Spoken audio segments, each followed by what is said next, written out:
이 시간 창조주 되시는 하나님 아버지라는 제목으로 하나님의 말씀을 전하도록 하겠습니다.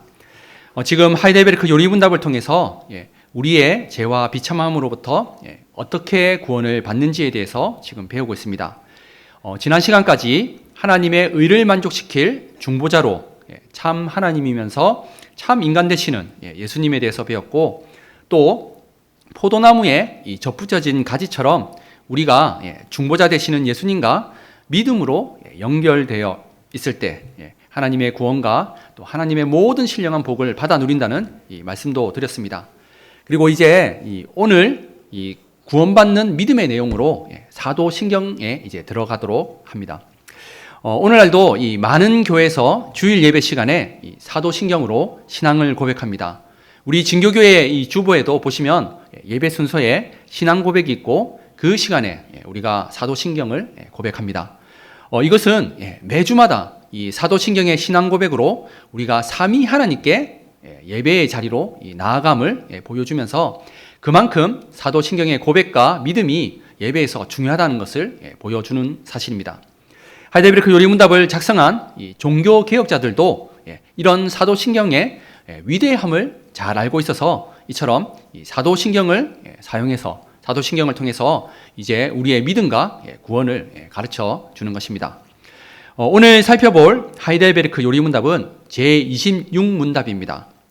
제26문답은 이 사도신경의 첫 줄을 인용하여서 성부 하나님에 대해 우리가 어떤 고백을 해야 하는지를 묻습니다. 그러면 이제 하이델베르크 요리문답 제26문답을 함께 한번 읽어보면 좋겠습니다. 오늘은 문답이 길기 때문에 한 목소리로 함께 한번 읽어보도록 하겠습니다. 함께 읽겠습니다. 제26문. 전능하신 성부 하나님, 천지의 창조주를 나는 믿사오며 라고 고백할 때 당신은 무엇을 믿습니까? 답으로 함께 읽겠습니다. 우리 주 예수 그리스도의 영원하신 아버지께서 아무것도 없는 중에서 하늘과 땅과 그 가운데 있는 모든 것을 창조하셨고, 또한 그의 영원한 작정과 섭리로서 이 모든 것을 여전히 보존하고 다스리심을 믿으며, 이 하나님께서 그의 아들 그리스도 때문에 나의 하나님과 나의 아버지가 되심을 나는 믿습니다.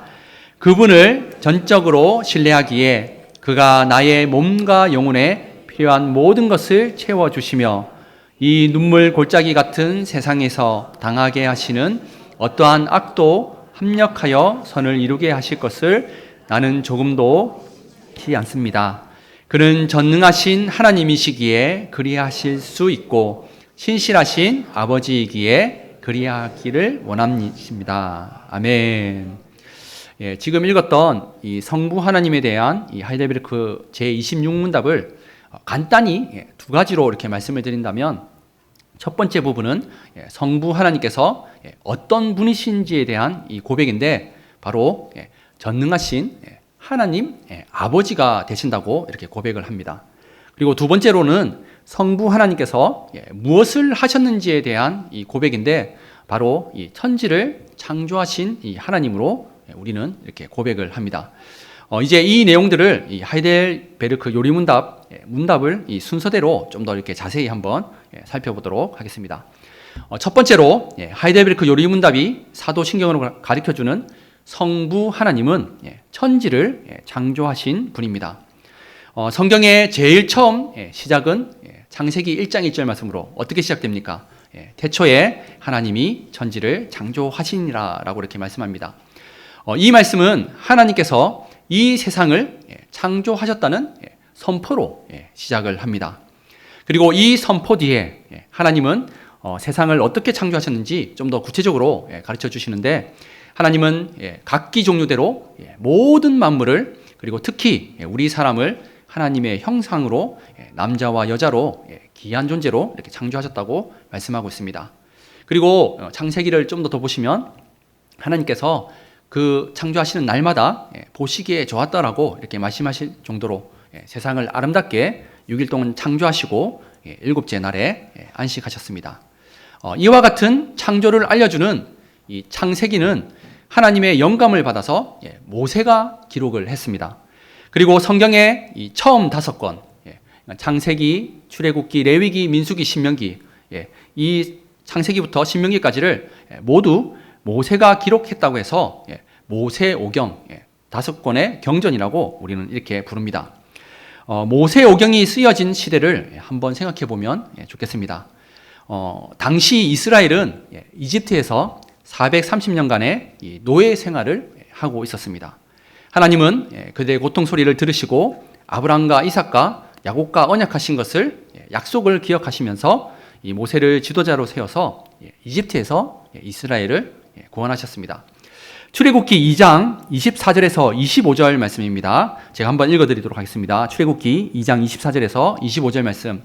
하나님이 그들의 고통 소리를 들으시고 하나님이 아브라함과 이삭과 야곱에게 세운 그의 언약을 기억하사 25절 말씀은 함께 읽도록 하겠습니다. 하나님이 이스라엘 자손을 돌보셨고 하나님이 그들을 기억하셨더라. 아멘. 하나님께서 이스라엘 백성들을 이렇게 돌보시고 기억하셨다라고 하면서 구원을 베풀어 주셨습니다. 이처럼 모세가 창세기를 기록했을 때는 하나님께서 이집트에 10가지 재앙을 내리시고 홍해 바다를 건너는 구원을 베푸신 이 구원의 하나님을 경험한 때였습니다. 즉 창세기는 이스라엘을 그저 막연히 그냥 창조하셨던 하나님이 아니라 이스라엘의 이 상황을 보면 이스라엘을 이 구원하신 하나님이 어떤 하나님이냐를 이렇게 바라볼 때 이 세상을 창조하신 이 하나님이라는 사실을 가르쳐 주는 책이 바로 창세기입니다. 하이델베르크 요리문답도 이 점을 강조하고 있습니다. 하이델베르크 요리문답 문답을 한번 보여주시면 이 하이델베르크 요리문답도 하나님의 창조를 말하는데 뒷부분에 보시면 이 창조와 그리스도의 구속을 이렇게 연결하는 것을 우리는 볼 수가 있습니다. 이제 다시 닫아주시면 됩니다. 우리는 지금 오래전 이 세상이 어떻게 지어졌는지에 대한 우리의 호기심으로 이 호기심을 충족하기 위해서 이 창조의 말씀을 보는 것이 아닙니다. 창조에 대한 말씀을 듣는 것은 우리의 구원과 관련되어 있기 때문에 듣고 있는 것입니다. 그러면 어떻게 이 창조가 지금 여기에 있는 우리와도 이렇게 관련이 있는 것입니까? 두 번째에서 좀 더 자세하게 다룰 내용인데 미리 답을 말씀을 드린다면 예수 그리스도 때문에 이 창조주 하나님께서 우리의 친밀한 아버지 되시는 하나님 되심을 이렇게 말하는 것입니다. 이 내용은 좀 더 중요해서 조금 뒤에 자세히 다루도록 하겠습니다. 창조를 얘기할 때 또 추가적으로 우리가 꼭 잊지 말아야 할 점은 하나님의 창조는 작정과 이 섭리를 연결해서 생각해야 한다는 것입니다. 다시 한번 이 하이델베르크 요리문답 첫 번째 부분을 문답 첫 번째 부분을 보여주시면 제가 빨간색으로 표시를 했는데 하나님의 이 성부 하나님의 창조와 함께 그의 영원한 작정과 이 섭리로 모든 것을 이 세상을 보존하고 다스린다라고 이렇게 또 역시 고백을 합니다. 작정은 하나님의 영원한 계획과 목적을 말하는 것이고 섭리는 하나님께서 지으신 모든 피조물들을 그냥 창조하시고 내버려 두시는 것이 아니라 보존하시고 다스리신다는 사실을 말하고 있습니다. 우리도 이 건물을 지을 때 어떻습니까? 그냥 아무 생각 없이 그냥 짓는 것이 아닙니다. 먼저 건물을 짓기 전에 설계도를 작성하고 또 그 설계도에 따라서 그 건물을 짓습니다. 그리고 그 건물을 지은 다음에는 유지 보수를 하면서 이 건물을 유지할 수 있도록 이렇게 나갑니다. 하물며 하나님은 이 세상을 창조할 때 그저 아무 생각 없이 지으신 것이 아닙니다. 하나님은 영원한 계획과 목적을 가시고 이 세상을 아름답게 창조하시고 또 오늘도 이렇게 다스려 가시는 분입니다. 이것을 지금 성부 하나님에 대한 이 신앙 고백으로 이렇게 나가는 것입니다. 이것을 하나님의 작정 안에 이 창조와 그리고 섭리가 있다고 이렇게 말하는 것입니다. 물론 우리가 이 살아가는 이 땅을 살펴보면 하나님께서 인간에게 부여해 주신 자유의지로 죄와 타락이 있습니다. 끔찍한 사건도 일어납니다. 그러나 하나님의 섭리가 있기 때문에 그럼에도 불구하고 이 땅은 지금 유지되고 또 보존되어서 선하신 하나님의 영원한 작정대로 지금 이루어져 가고 있는 것입니다. 제가 학부 때 이 하나님의 이 섭리와 또 자유의지에 대해서 여러 가지 비유를 들었는데, 그 중에 제가 가장 조금 그래도 와닿았던 비유, 완벽하지는 않습니다. 완벽하지 않은 비유지만 그래도 조금 더 설명할 수 있는, 이해할 수 있는 비유는 그 교수님께서 기차 비유를 한번 들어주셨습니다. 기차가 서울에서 부산까지 간다고 이렇게 목적을 정해서 이렇게 쭉 간다고 생각해 보십시오. 그러면 반드시 그 기차는 서울에서 출발해서 부산으로 갑니다. 그 안에 사람이 있는데, 그 사람이 만약에 반대로 기차의 반대 방향으로 갈 수도 있고 뭐 여러 가지 먹을 수도 있고 그런 것들을 생각해 볼 수가 있습니다. 여기서 이제 교수님께서 그러니까 서울에서 부산까지 가는 것을 하나님의 섭리, 다스림으로써 우리는 이 땅 가운데 하나님의 약속대로 예수님이 오셨고 또 다시 오실 예수님, 그리고 완전해질 이 하나님 나라를 지금 소망하고 있고, 또 하나님은 그렇게 이끌어 가실 것입니다. 그런데 그 안에 있는 자유의지를 가진 사람은 어떻습니까? 하나님의 뜻에 반대하면서 살아가기도 하고 또 하나님을 대적하기도 하지만 그럼에도 불구하고 그 기차 안에 있는 사람, 하나님의 섭리 안에 있는 사람은 모든 것이 합력해서 그 하나님 뜻 안에서 이렇게 이루어져 가는 비유를 들었습니다. 로마서 11장 36절 말씀입니다. 함께 한번 읽어보도록 하겠습니다. 로마서 11장 36절 말씀입니다. 이는 만물이 주에게서 나오고 주로 말미암고 주에게로 돌아감이라. 그에게 영광이 세세에 있을지어다. 아멘. 이 말씀은 우리가 깨닫든 깨닫지 못하든 하나님 안에서 우리가 태어났고 또 하나님 안에서 살아가고 있으며, 우리는 다 깨닫든 깨닫지 못하든 하나님께로 돌아가는 인생이라는 것을 이렇게 말씀해 주는 말씀입니다. 그리고 끝에 보면 그의 영광이 세세에 있을지어다 라고 이렇게 얘기했는데, 하나님께서 우리를 창조하신 목적, 하나님께 영광 돌리는 이 목적도 이렇게 있는 말씀이라고 보시면 됩니다. 이처럼 우리는 하나님의 섭리 안에서 또 하나님의 뜻을 따라서 살아갈 때 복된 삶이고 행복한 삶이라는 것을 기억하셨으면 좋겠습니다. 그리고 두 번째, 제가 아까 전에 말씀드렸던 중요한 이 부분, 사도신경은 성부 하나님을 전능하신 우리의 하나님 아버지라고 이렇게 고백하고 있습니다. 예수님께서 제자들에게 가르쳐 주신 주기도문에서도 하늘의 하나님을 누구라고요? 아버지로 믿고 기도하라고 하셨습니다. 성부 하나님은 전능하신 분으로 무엇이든지 할 수 있는 분, 불가능한 일이 없으신 분입니다. 능력이 많으신 하나님이 어떻게 우리의 아버지가 되십니까? 그것은 바로 앞서 말씀을 드린 것처럼 예수님 때문에 우리의 아버지가 되십니다.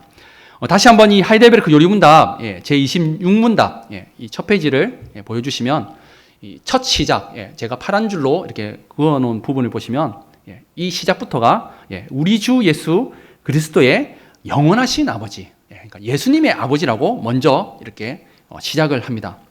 성부 하나님은 예수 그리스도의 아버지라는 이 말씀입니다. 그런데 제26문답 중간 부분, 제가 빨간 줄을 쳤죠. 그 부분을 보면 그의 아들 그리스도 때문에 나의 하나님과 나의 아버지가 되심을 나는 믿습니다 라고 이렇게 고백을 합니다. 이것은 창조주 성부 하나님께서 예수님을 통해 우리의 아버지가 되시는 것을 가르쳐 줍니다. 요한복음 1장 12절 말씀이 이것을 증거하고 있습니다. 요한복음 1장 12절 말씀 함께 한번 읽어보도록 하겠습니다. 영접하는 자, 곧 그 이름을 믿는 자들에게는 하나님의 자녀가 되는 권세를 주셨으니, 이 말씀은 예수님을 믿는 사람은 다 하나님의 자녀가 된다는 것입니다. 사실 우리는 본래 죄 때문에 하나님의 자녀가 아니었습니다. 하지만 예수님께서 십자가에서 우리를 대신하여 죽으시고 부활하셨고, 우리는 그 예수님을 믿음으로 죄를 용서받고 하나님과의 관계가 회복된 하나님의 자녀가 된 것입니다. 다시 말해서 우리가 예수님을 믿음으로 말미암아 예수님의 이 하나님 아버지께서 우리의 하나님 아버지가 되신다는 말씀입니다.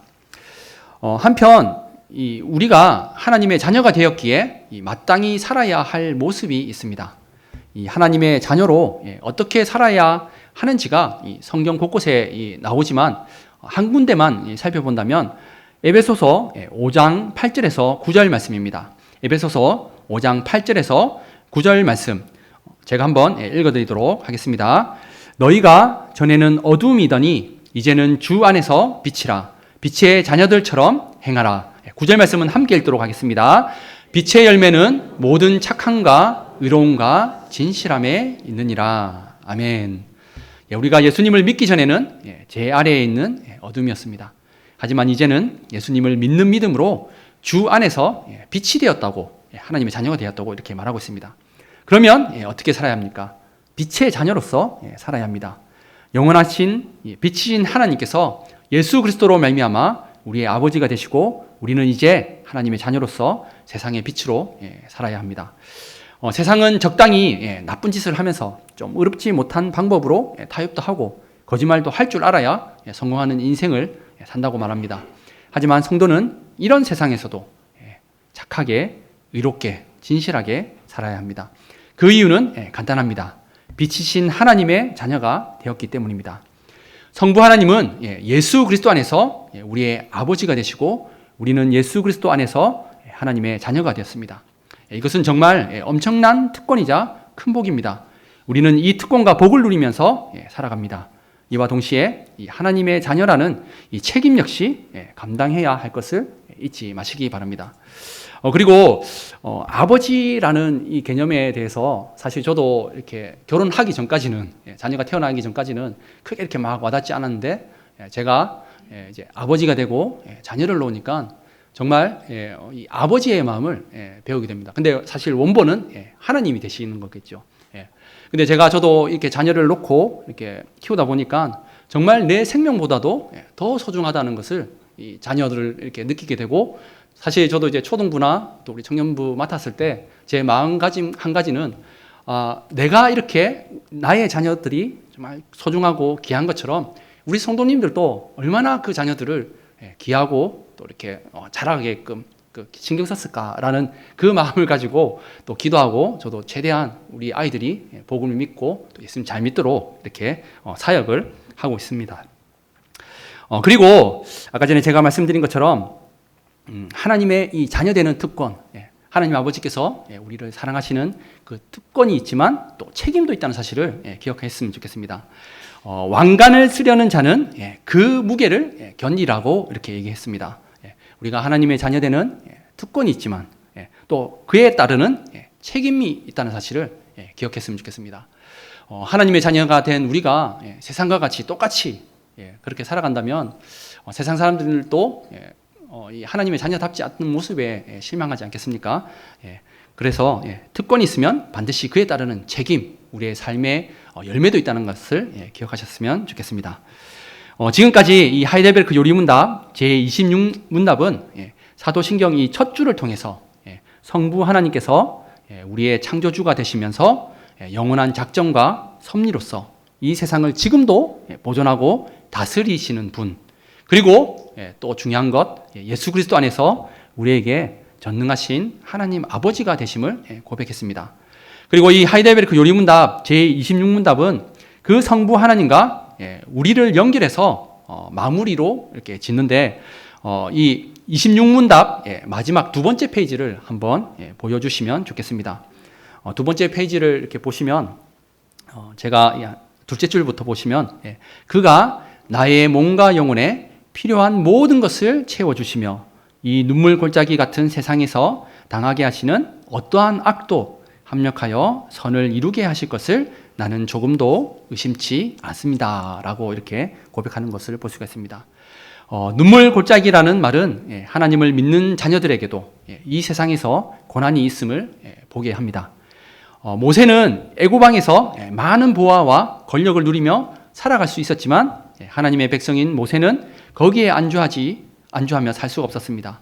애굽의 모든 영화와 부귀영화를 내려놓고 하나님의 백성과 함께 고난받는 길을 택하고 나아갔습니다. 광야 40년은 모세에게 눈물 골짜기와 같은 그러한 시간이었습니다. 다윗도 이스라엘의 왕이었지만 다윗의 시편들을 읽어보면 그도 역시 눈물 골짜기를 걸어간 사람입니다. 다윗은 자기의 죄 때문에 눈물을 흘리며 회개하기도 했지만 또한 악한 사람들의 핍박을 받으며 의로운 사람으로서 울면서 하나님의 구원을 호소하기도 했습니다. 이외에도 성경의 수많은 믿음의 사람들이 이 세상에서 눈물 골짜기를 지나는 이 삶을 살았음을 볼 수가 있습니다. 하지만 그럼에도 불구하고 믿음의 사람들은 오늘 우리가 사도신경의 성부 하나님에 대한 이 신앙 고백처럼 전능하신 하나님 아버지가 계시고 우리를 창조하시고 이 모든 세상을 작정하시고 또 섭리하시는 다스리는 분으로 믿고 힘을 얻고 위로를 받았습니다. 그리고 믿음을 지켜 나갔습니다. 성부 하나님께서 우리의 전능하신 하나님 아버지가 되신다는 위로, 영원한 작정과 섭리로 우리를 돌보신다는 위로를 받은 것입니다. 그래서 눈물 골짜기와 같은 세상에서 당하게 되는 이 어떠한 악도 우리를 완전히 넘어뜨리지 못하고 오히려 이 모든 것이 합력해서 선을 이루게 하실 이 하나님을 바라보고 끝까지 믿음의 경주를 달리는 것입니다.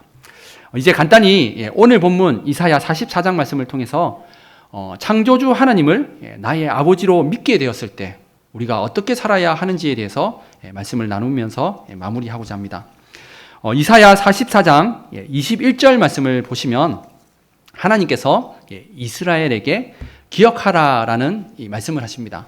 이 기억하라는 이 말씀 가운데 하나님을 창조주로 이렇게 나타내시는 구절입니다. 하나님께서 내가 너를 지었으니 너는 내 종이니라 라고 창조주라고 이렇게 말씀하고 계십니다. 22절 말씀도 한번 봤으면 좋겠습니다. 22절 말씀 하반절에서는 하나님께서 이스라엘에게 돌아오라 라고 이렇게 말씀하는 가운데 보면 하나님 자신을 구속의 하나님, 구원의 하나님으로 이렇게 나타내는 것을 볼 수가 있습니다. 그리고 이어서 24절 말씀에서는 이 두 가지가 다 나타나는 것을 우리는 찾아볼 수가 있습니다. 하나님께서 내 구속자요 모태에서 너를 지은 나 여호와가 말하노라 라고 이렇게 말씀하십니다. 하나님은 이 본문에서 자신을 창조주와 구속주로 동시에 제시하면서 이스라엘 백성들에게 나에게로 돌아오라고 이렇게 말씀하고 계십니다. 우리가 잘 아는 것처럼 이 이사야 40장 이하의 말씀은 이 포로 기한에 대한 이 말씀입니다. 하나님의 백성이 원래는 하나님의 말씀대로 잘 살아야 되지만 하나님을 믿지 못하고 하나님의 심판을 받았습니다. 약속의 땅을 빼앗기고 이방 나라의 포로로 끌려가게 되었습니다. 그때 하나님은 이스라엘에게 창조주 하나님을 기억하고 구원주 하나님을 생각하면서 돌아오라고 이렇게 말씀합니다. 그러면 포로된 이스라엘 백성에게 돌아오라고 하시는 하나님께서 이 이스라엘 백성들에게 무엇을 바라시겠습니까? 하나님과 이 백성 간의 이 관계가 회복되는 것입니다. 하나님은 자기 백성이 하나님 앞에 돌아와 관계를 회복하기를 원하십니다. 그래서 이사야 44장 2절 말씀을 보시면 하나님은 이스라엘을 향하여 이렇게 말씀합니다. 이사야 44장 2절 말씀을 함께 한번 읽어보도록 하겠습니다. 함께 읽겠습니다. 너를 만들고 너를 모태에서부터 지어낸 너를 도와줄 여호와가 이같이 말하노라. 나의 종 야곱 내가 택한 여수르나 두려워하지 말라. 아멘. 여기서 여수르라는 단어는 온전하고 의로운 자, 올바른 자라는 뜻인데 이 하나님의 사랑을 받는 대상이자 이 하나님과 친밀한 관계에 있는 자에 대한 표현이라고 보시면 됩니다. 끝으로 이제 제가 자주 어릴 때부터 조금 하늘을 좀 볼 때가 많았습니다. 하늘을 볼 때가 많은데 특별히 이 진교에 와서 이렇게 하늘을 볼 때가 또 있는데 참 구름이 예쁘다는 것을 많이 발견하게 됩니다. 근데 하나님을 믿으면서 이 하늘을 바라볼 때 제 마음속에는 이렇게 아름다운 하늘을 창조하신 하나님이라는 것을 또 고백하고 또 그 하나님께서 이 땅 가운데 이 세상 살아가면서 나에게 예수님을 믿게 하시는 믿음을 주셨고 또 나에게 또 생명을 주셔서 지금 이 시대 가운데서 하나님 주신 사명을 감당하게 하신다는 것을 보게 되고 이렇게 하늘을 보면서 다시 힘을 얻습니다. 저는 이 오늘 말씀을 마무리하면서 우리 믿음의 삶이 너무 불안해하거나 너무 두려워하는 삶이 되지 않기를 바랍니다.